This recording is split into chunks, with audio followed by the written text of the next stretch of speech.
இப்போ பிரேக்ஃபாஸ்ட் சாப்பிட்றதுக்கு ஒரு இடத்துல நாங்கள் நிற்க வச்சுருக்குறோம், ஒரு காலி ரோட்டில். இப்போ தான் சுட சுட கர்ட் ரைஸ் அப்புறம் இட்லி எல்லாம் சாப்பிட்டுட்டு கொஞ்ச நேரம் ரெஸ்ட் எடுத்துகிட்டு இருக்கோம். ரெஸ்ட் எடுத்துகிட்டு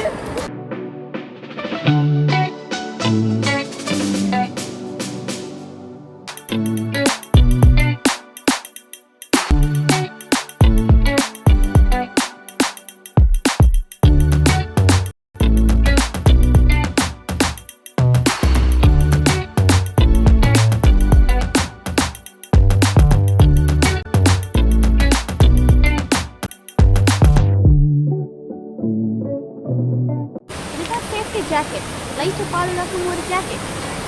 பாருங்க, அதுதான் ஃபால்ஸ்.